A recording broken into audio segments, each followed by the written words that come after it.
Hello friends, welcome to SSC coaching centre. दोस्तों, आज का वीडियो आपका बेन आरेख का रहेगा और मैं आपको बता दूं बेन आरेख का आज आपका पार्ट 1 है। ठीक है, पार्ट 1 मैं पूरा बेन आरेख का चैप्टर करा दूंगा पार्ट वाइज। ठीक है, आज से स्टार्ट कर दिया।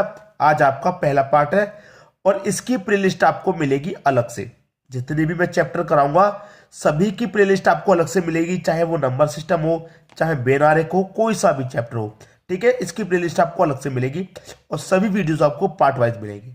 ठीक है, तो चलिए स्टार्ट करते हैं। पहला प्रश्न है, निम्नलिखित 4 डायग्रामों में से एक ऐसा डायग्राम चुनिए जो भाषा, जापानी और जर्मन के बीच संबंध को दर्शाता है। एसएससी सीपीओ 2016 में यह प्रश्न पूछा गया था। तो भाषा, जापानी और जर्मन में क्या रिलेशन है? अगर मैं इस भाषा का डायग्राम बना लूं, जैसे कि ये भाषा हो गई, मैंने क्या किया, ये मैंने भाषा का डायग्राम बना लिया। ये रहा मेरा भाषा। ठीक है, मैंने इसको बना लिया, ये होगी मेरी भाषा।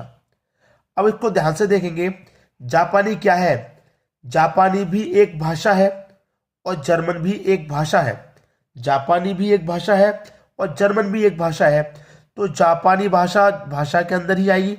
ये जापानी हो गई, ये जापानी भाषा हो गई और ये जर्मन भाषा हो गई। तो दोनों अलग अलग आएंगी क्योंकि दोनों अलग अलग जगह की भाषा है।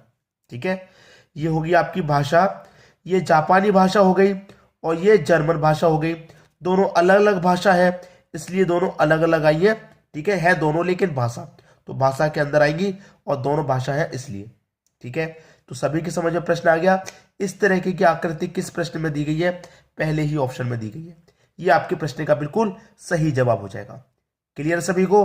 आप मुझे कमेंट करके बताना ये जो मैंने पार्ट वाइज वीडियो बनाने का चालू किया है वो आपको कैसा लग रहा है। और आपकी भी एक जिम्मेदारी है, अगर कोई वीडियोस आपको अच्छे लग रहे हैं तो आप उन्हें शेयर जरूर किया करें अपने फ्रेंड्स, अपने मित्रों तक, ताकि उनको भी जानकारी मिले और उनकी भी तैयारी अच्छे से हो पाए। बस इतना काम करना है। ठीक है, अब देखेंगे अगला प्रश्न। अगला प्रश्न है, कौन सी आकृति धर्म, मंदिर, मस्जिद के बीच संबंध को सर्वाधिक दर्शाती है? एसएससी सीपीओ 2016 में यह प्रश्न आया था। ठीक है, धर्म, मस्जिद और मंदिर को कौन सी आकृति दर्शाएगी? ये वाली, ये वाली, ये वाली या फिर ये वाली? देखिए, अब मैं आपको अलग से ये चीज बताने की कोई जरूरत नहीं है, आपकी समझ में आ गया होगा कि इसका आंसर क्या होगा। कैसे? बहुत सारे बच्चे देखिए क्या आंसर कर देते हैं। ये हो गया आपका मंदिर, ये हो गया धर्म, ये हो गया मस्जिद। तीनों अलग अलग चीजें हैं, लेकिन ऐसा नहीं सोचना। देखिए, मस्जिद क्या है? मस्जिद ये एक धर्म है, मुस्लिम धर्म। मंदिर क्या है? ये एक धर्म है, हिंदू धर्म। तो आप क्या करेंगे, सबसे पहले तो धर्म वाला डायग्राम बना लेंगे। ये मेरा धर्म हो गया। ठीक है, उसके बाद मैं दूसरा डायग्राम बना लूंगा यहां पर, ये मेरा मस्जिद हो गया, क्योंकि मस्जिद क्या है, ये भी एक धर्म है। ठीक है, मस्जिद हो गया, ये हो गया मेरा मस्जिद।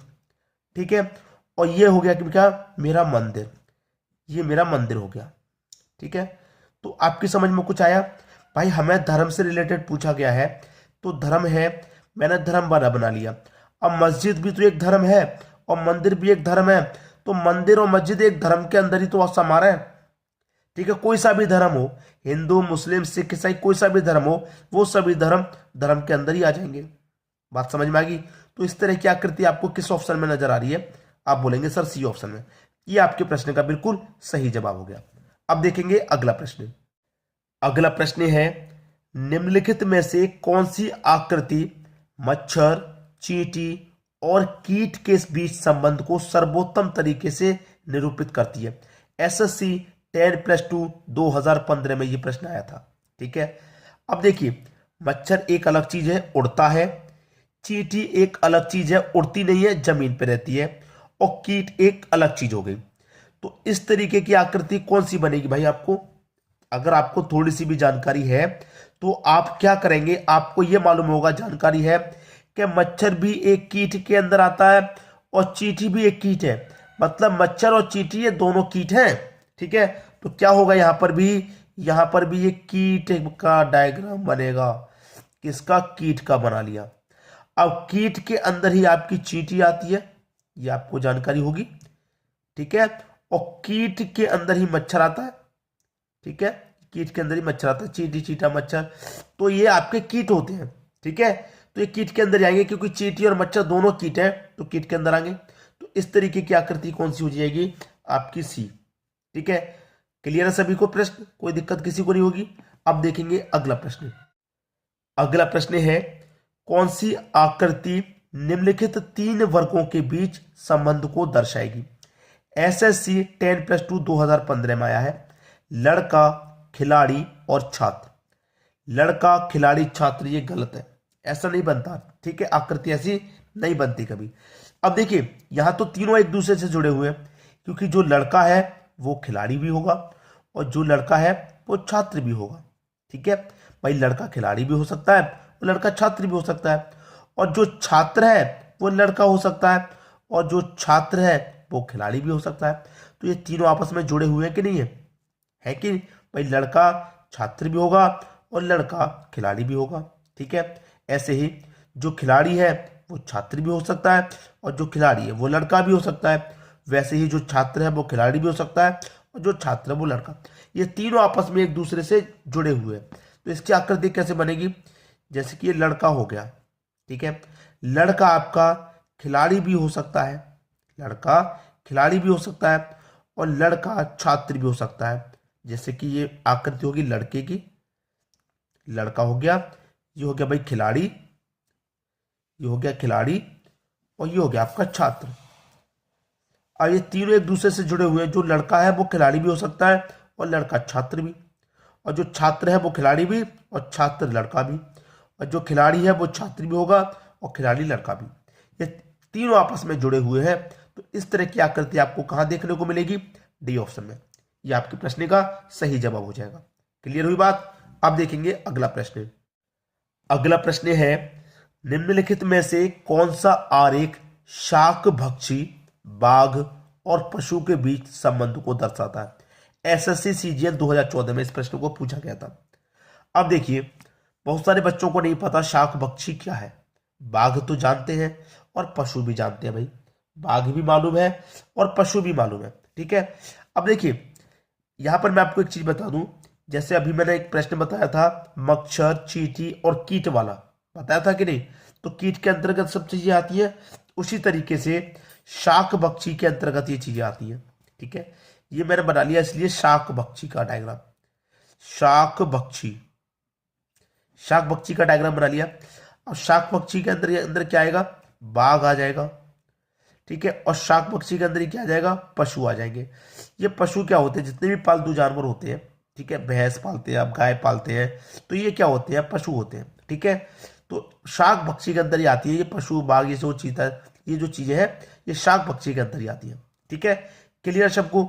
अब यहां पर देखिए किस तरीके की आकृति कहां पर है, आपको मिलेगी बी ऑप्शन में।